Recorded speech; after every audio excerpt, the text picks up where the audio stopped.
दोस्तों, हम में से अधिकांश संकालु साधक देवताओं से मिन्नतें पूरी कराने के लिए साधना तो करते हैं, किंतु अपने अंतःकरण में इष्ट और साधना के प्रति श्रद्धा और विश्वास उत्पन्न नहीं कर पाते। परिणाम स्वरूप उनकी साधना कोरा कर्मकांड बनकर ही रह जाता है। मनुष्य के पास श्रद्धा की ऐसी शक्ति विद्यमान है जो भौतिक जगत में बहुत सारे हेर फेर कर सकता है, किंतु वह उसका सही उपयोग करना नहीं जानता है। श्रद्धा के आधार पर ही ब्राह्मण वरदान और श्राप देने में समर्थ होते हैं। श्रद्धा के आधार पर ही रामकृष्ण परमहंस पत्थर की काली मां जिंदा हो गई थी। श्रद्धा के आधार पर ही भक्त प्रहलाद की रक्षार्थ भगवान विष्णु स्तंभ से निकल आए थे, और श्रद्धा के आधार पर ही एकलव्य के मिट्टी के द्रोणाचार्य वो सिखाने में समर्थ हुए जो असली के द्रोणाचार्य भी नहीं सिखा सके। दोस्तों, श्रद्धा में बहुत ही ज्यादा ताकत है, बहुत ज्यादा शक्ति है। श्रद्धा की शक्ति के चमत्कारों से इतिहास में पन्ने भरे पड़े हैं। श्रद्धा एक ऐसा तत्व है फ्रेंड्स, जिसका उपयोग अच्छे और बुरे दोनों तरीकों से किया जा सकता है।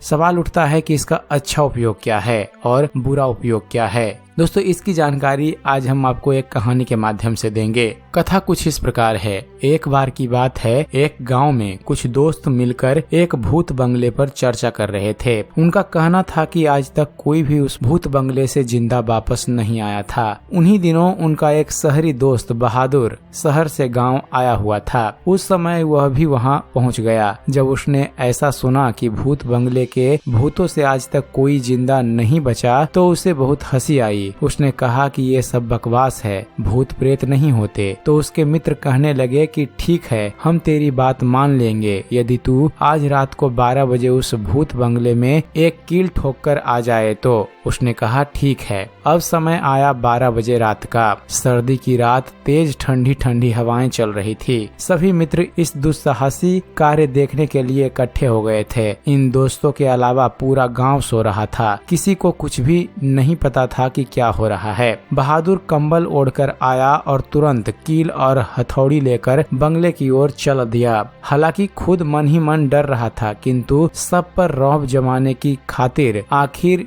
यह जोखिम उठा ही लिया। कुछ दोस्तों ने मना किया कि यार मत जा, सच में कोई भूत चुड़ैल हुई तो तुझे वहीं पकड़ लेगी। तो बहादुर बोला, आज तुम सब लोगों के मन से ये भूत का भ्रम मिटा कर रहूंगा। और तेजी से वह भूत बंगले की ओर चल दिया। हवाएं साए साए कर चल रही थी। सारे जंगली जानवर सो चुके थे। बहादुर के बंगले में आने की आहट सुनकर वहां सो रहे पंछियों के भागने से बहादुर अचानक चौंक गया। फिर उसने डरते हुए बंगले के अंदर प्रवेश किया। अब बहादुर को काली अंधियारी निशा के सन्नाटे कुछ ज्यादा ही व्याकुल कर रहे थे। उसकी हृदय की धड़कनें तेज हो चुकी थी। इतनी सर्दी में भी उसके शरीर से पसीना छूट रहा था। अब तो बस किसी तरह हिम्मत जुटाकर ये काम खत्म करके वहां से भागने का इरादा था। सो वो अपने कार्य को अंजाम देने के लिए वह नीचे बैठा और डरते हुए कील को ठोकने लगा। लेकिन दुर्भाग्य कि अंधेरे में कुछ दिखा नहीं और कील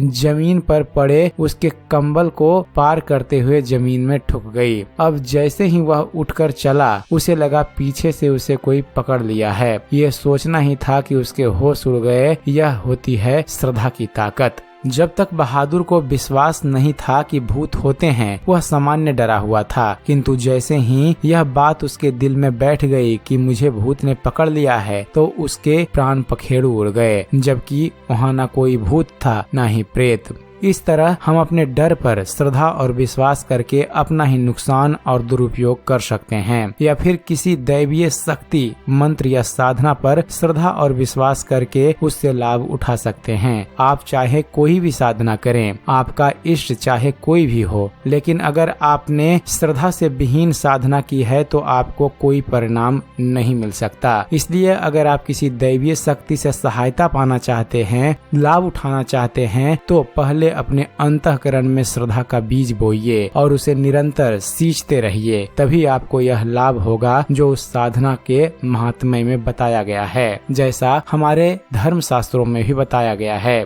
तो उम्मीद करते हैं फ्रेंड्स आप सभी को हमारा ये वीडियो पसंद आया होगा। वीडियो पसंद आया हो तो वीडियो को लाइक और शेयर करना ना भूलिएगा। और दोस्तों ऐसे ही ज्ञानवर्धक वीडियो देखते रहने के लिए आप हमारे इस चैनल ज्ञान मंथन को सब्सक्राइब जरूर कीजिएगा। आप हमारे इस चैनल को सब्सक्राइब कीजिए और देखते रहिए, जानते रहिए। धन्यवाद। जय हिंद।